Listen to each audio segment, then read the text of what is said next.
Здравствуйте и добро пожаловать на наш канал. И сегодня поговорим о культовом американском художнике, чьи работы олицетворяют одиночество, отчуждение и загадочную красоту повседневной жизни. Его полуночники стали одной из самых узнаваемых картин, но за лаконичными сюжетами его полотен скрывается интересная и сложная жизнь. Эдвард Хоппер.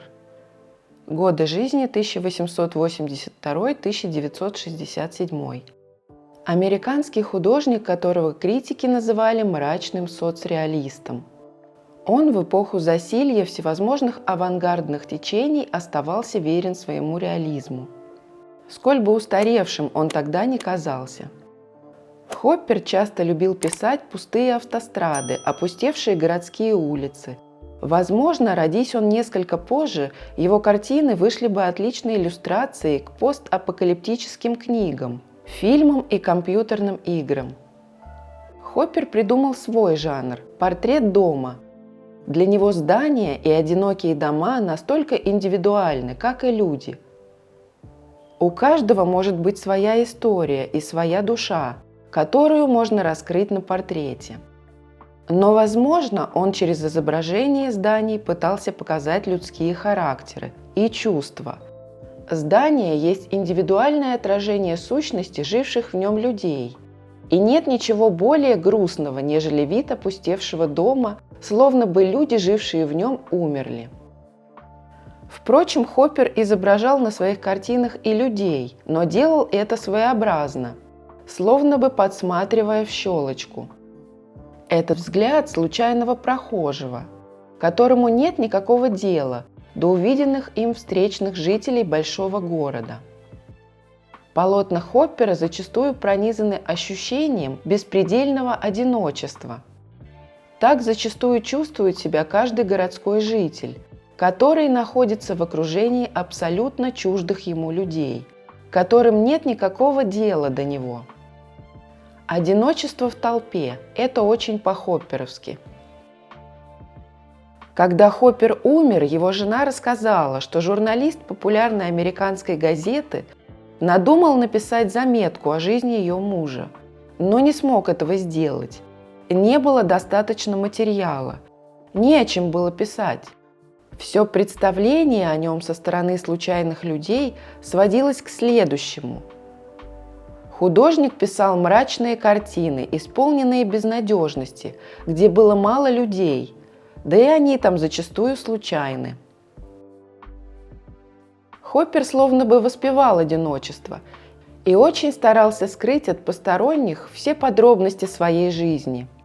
Он был очень замкнутым, потому, возможно, творчество художника стало отражением его мироощущения. Однако в душе бушевали поистине неистовые страсти. По признанию его жены, истинная, нескрытая биография Хоппера напоминала роман Достоевского. Сын владельца галантерейной лавки Эдвард уже в 12 лет вырос до 180 сантиметров. Худой и нескладный паренек, на голову выше своих сверстников. Не мудрено, что они стали откровенно насмехаться над ним. А так как его фамилия созвучна с английским словом «грассхоппер» – кузнечик, одноклассники начали дразнить его этим прозвищем. И подростковые обиды отразились на взаимоотношении Хоппера с людьми на протяжении всей его жизни. Выручала живопись. Хоппер рано стал проявлять незаурядные способности к рисованию, что нашло полное понимание у его родителей. Те старались привить своим детям любовь к искусству, потому возили их в Нью-Йорк посетить картинные галереи и театры. Однако, когда Хоппер подрос, то заниматься чистым искусством и писать картины не решился, и по желанию отца поступил в Нью-Йоркскую школу графики на рекламщика. Но вскоре понял, что реклама не то, чем ему хотелось бы заниматься всю жизнь, пусть даже за нее платили хорошие деньги. Потому стал учиться в Нью-Йоркской художественной школе у известного художника-реалиста Роберта Генри. С 1906 по 1910 годы он несколько раз ездил в Париж, и увиденные там картины импрессионистов Клода Моне, Поля Сезанна и Эдуарда Мане навсегда покорили его сердце. Тогда же Хоппер начал писать свои первые картины, и сразу в своем стиле. Париж там можно было угадать только по названиям картин. Он был пустынным и совершенно не отличался от прочих городов. Те же самые улицы и дома можно увидеть и в Америке, и в России, и в Китае. Абсолютное торжество глобализации. Универсальное искусство, стирающее границы между странами. Это про картины Хоппера. Его первая персональная выставка состоялась, когда Хопперу было уже 37 лет. А многие другие художники, например, Мария Башкирцева или Обри Бёрдслей, к тем годам уже успели прославиться, оставить заметный след в живописи и, к сожалению, умереть. «Живи быстро и умри молодым» – это явно не про Хоппера. Лишь после 40 лет Хоппер наконец женился на художнице Джозефин Нивисон. Да и тот роман дался Хопперу нелегко. Он был очень застенчивым и неуверенным в себе, а подобные черты характера не очень-то способствуют к успеху у прекрасного пола. Так-то похвастаться наличием множества любовниц, как Густав Климт или Франциско Гойя, Хоппер никак не мог. Его жена Джозефин Нивисон, или просто Джо, несмотря на то, что ей исполнилось уже 40 лет, благодаря своему пуританскому воспитанию, была все еще невинна и берегла свою девичью честь до брака. Свой супружеский долг она воспринимала как ненужную и обременительную обязанность, а в своем дневнике с гордостью писала, что часто отказывала в этом мужу. Отношения у них были достаточно своеобразные. Они часто ругались по различным бытовым вопросам, не очень-то ладили друг с другом. Да и сам Хоппер вряд ли испытывал какие-то особенно нежные чувства к жене. Одиночество сопровождало его на протяжении всей сознательной жизни, и женитьба тут мало что изменила. Близкие отношения между ними начались в 1923 году, когда они встретились во время летней поездки в Глостер, хотя знакомы были с 1905 года. Будучи женой и компаньоном Эдварда Хоппера более 40 лет, Джо влияла на его работу различными способами. У них получился неплохой творческий тандем. Благо, оба были художниками.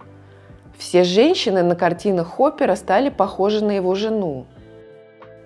Нивисон помогала Хопперу создавать героев своих картин, давала рекомендации по различным мелким деталям, занималась организацией выставок и общением с заказчиками. В результате после женитьбы карьера Хоппера начала расти, а художественная карьера Джо после 20-х ослабла, и она становится единственной моделью своего мужа. Прославился Хоппер лишь в конце жизни. Несмотря на славу, Хоппер был закрытым и нелюдимым человеком. Он редко давал интервью, избегал светских мероприятий и жил довольно скромно. Даже после успеха он с женой продолжал жить в небольшой квартире в Нью-Йорке. Настоящее признание пришло к нему лишь после смерти. Его умение сделать одинокий дом главным героем картины, изобразить историю, которая может быть для каждого зрителя своя, пробудить воображение и фантазию, впоследствии широко использовалось в кино, компьютерных играх и вообще в массовой культуре. Хоппер оказал огромное влияние на кинематограф. Его пустынные улицы, загадочные фигуры и игра света вдохновили многих кинорежиссеров, включая Альфреда Хичкока и его картину «Окно во двор» и Дэвида Линча с «Малхолланд-драйв». Зачастую самые страшные кошмары пробуждаются в вашем воображении.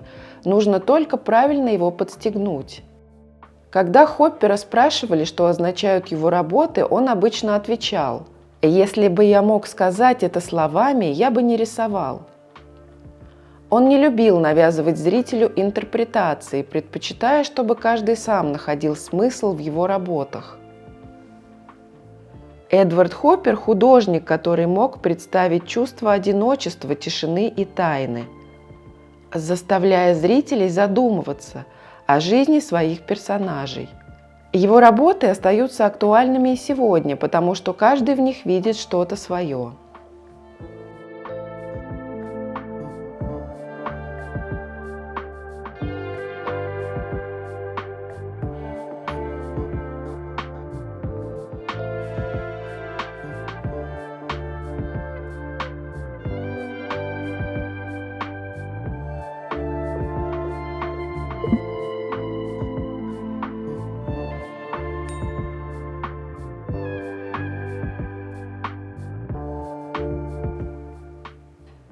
Спасибо, что досмотрели видео до конца. Лайк, комментарий – отличная поддержка автору.